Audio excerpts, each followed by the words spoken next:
Well, hey everybody, Matt Williams Golf. Welcome back to the channel. Well, this year's playing of the Masters is complete. I did a video just a little bit ago about how all of the major driver brands performed at the Masters. And what I thought I would also do is take a look at what brands of putters performed extremely well in this year's playing of the Masters. And the way that I'm going to be doing this is I'm going to be looking at all the putters that were used by the players that made the cut. I'm not going to be including all the players that did not make the cut. So only the final 54 players that made it into the final weekend here for this year's playing of the Masters. And we're going to rank it by how much money was earned by the players gaming those putters. And that's how we will look at and judge how these putters performed this year at the Masters. Now, one part of the equation, obviously, is the golfers gaming those putters, right? And some golfers are better at putting than others are. And some are better at putting at Augusta National than others are. But we're going to remove that from the equation because my channel is more specific to ways to improve for amateur golfers and my own journey, but specifically very equipment related my channel is. So we're going to just be looking at how the equipment performed, and we're going to be breaking that down by earnings. Before we dive into looking at how these putters performed in this year's playing of the Masters, if you haven't already, make sure you click that subscribe button. I'd love it if you also smash that like button. That would be helpful as well. And then leave me a comment. I imagine that this video will spur on a little debate. You might agree with me. You might disagree with me. You might...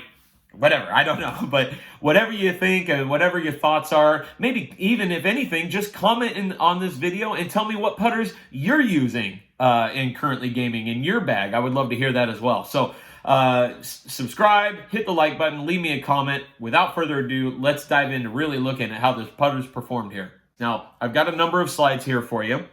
So the first slide that we're going to be looking at is the total accumulated money earned by the golfers gaming these putters. And in first place, we can see Odyssey, just over $4 million in earnings by the players gaming Odyssey putters. Now, there was a temptation to break this down by the specific model. That would have been such convoluted, watered down data that it would have been hard to draw any conclusions. So we're just sticking with the manufacturers, all right? So going back to this, Odyssey comes in at first place at just over $4 million in total earnings. Scotty Cameron, second place at over $4 million as well in earnings for players gaming Scotty Cameron putters. And then in a very distant third, Ping comes in at $1.4 million, just over $1.4 million in earnings for players hitting Ping putters.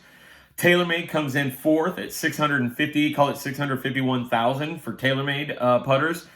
I can tell you right now, almost all of the players in the field that were gaming a TaylorMade putter were hitting one of the versions of the Spider. In fifth place, Axis. Now, that we're going to look at the some other numbers here in just a second. There was only one player gaming an Axis putter, and that was Justin Rose. But Axis comes in at $385,000. Peretti at $299,000. Again, there was only one player gaming a Peretti putter. Bettinardi comes in at 7th, $117,000, almost $118,000 for Bettinardi. PXG, $80,000. And Sick Putters, $67,000. And I believe there was 2 or 3 players gaming a Sick putter. And I'm willing to bet you at least know who one of those players are.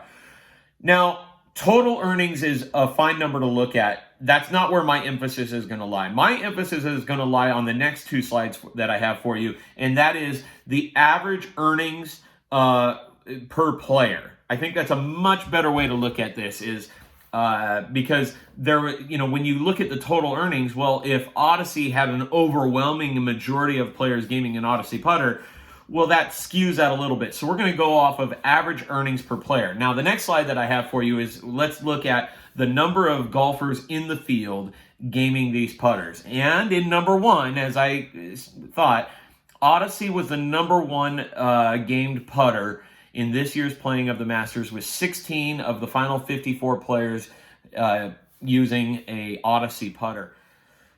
I'm not going to lie to you. That one surprised me. I really thought Scotty Cameron was going to be the winner, and it wasn't. So Odyssey, the number 1 gamed putter in this year's playing of the Masters in the field. Coming in second was Ping, with 13 players using a Ping putter. So again, Scotty did not just come in first, it didn't come in second, and then here we are in third place, Scotty Cameron with 12 players.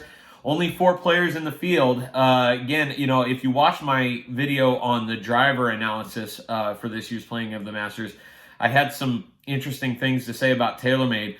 And here we are again, TaylorMade, only 4 players in the field in the final weekend out of 54 were playing a TaylorMade putter. Bettinardi came in third, so only 1 less player was playing a Bettinardi putter.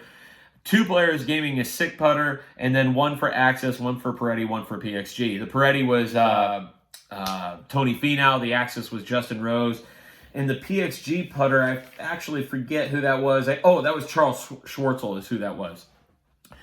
So let's look at then, and first of all, I think kudos to Odyssey as being the most chosen or selected putter of all the players in the final weekend of the Masters, with Ping right behind it. So I think that is a statement worth noting, that the first 2, you know, most chosen and most popular putters of the players in the field were Odyssey and Ping.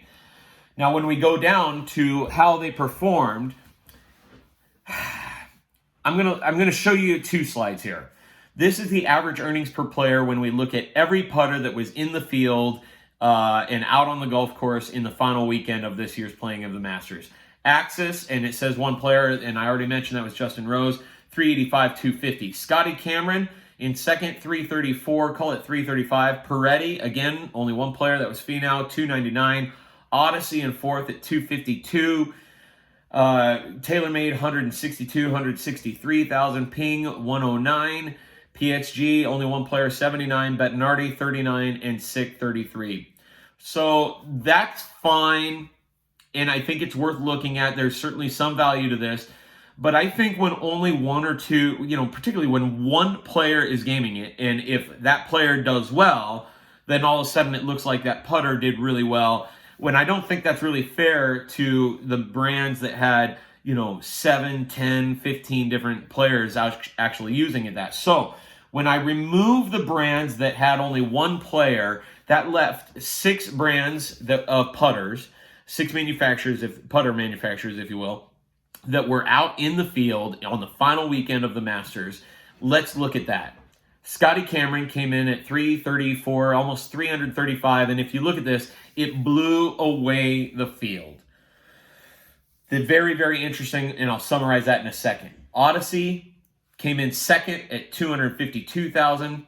TaylorMade came in third, so even though there was only like 4 players, TaylorMade, the players that were gaming the TaylorMade putters, which I think were all Spider, if I'm not mistaken, or a version of the Spider. When you look at Harman and that putter, I call it the Millennium Falcon, that spaceship that he's got, you know, it's the oversized Spider. That's a weird looking putter, but 163,000 for TaylorMade.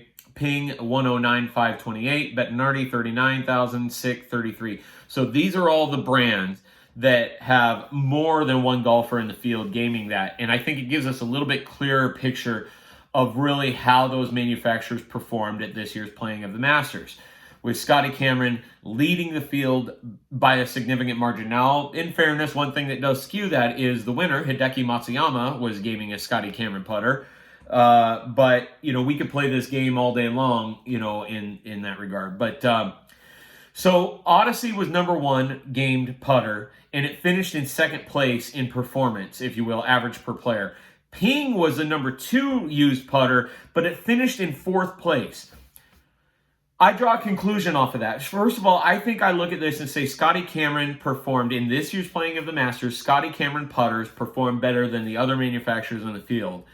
I think based on the fact that the Odyssey was the number 1 chosen putter of the players in the final weekend of this year's Masters, and the fact that it was in second place in the average earnings per player, I think you could say that Odyssey was making a serious bid to almost be considered the best performing putter, but I would put it in second place.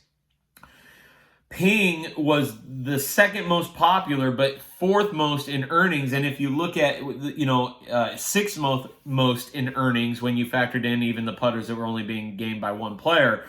So I don't think that was necessarily a great performance weekend. I think it speaks volumes to the quality of Ping putters that many players were choosing and electing to use a ping putter on the final weekend of the Masters, but it didn't appear that it performed that great. Again, as I already said this in the video, we got to factor into the players putting with it. You know, we're just strictly sticking to the equipment though. TaylorMade did pretty good though. It performed really well, coming in third place in the earnings in the field of players gaming, or multiple players gaming that putter. So TaylorMade did end up performing pretty well. You know, a number of putters like DJ's a very fine putter. Obviously, he's had success at the Masters. He didn't even make the cut this weekend. So there's a few players that are gaming TaylorMade putters that weren't in the field that I think oftentimes would be. So I think TaylorMade made a strong showing, but Scotty Cameron making the best performance showing. Odyssey nipping at their heels right there in second place, and call it a tie 3 for TaylorMade and Ping putters. I say tie 3, even though TaylorMade performed based off of earnings significantly better than the Ping. There were so many more players gaming the Ping putters than there were the TaylorMade putters, so I think that has to be offset. So T3, Ping, and TaylorMade. Well, that is my analysis of how the putters performed in this year's playing of the Masters. Be interested to hear your feedback in the comments below. Hope you found this useful, folks. We got a lot more content coming up, and I'm excited to bring it to you. The weather has gotten really good here, so that's going to give us a lot more opportunity to film stuff on the golf course. Plus, we still got a ton more equipment reviews. Lots of fun stuff coming. I appreciate you all that are already subscribers of the channel. As I said earlier, if you haven't already, make sure and hit that subscribe button. And we've got a lot more videos coming, and I'll see you guys on the next one. Hope you enjoyed this.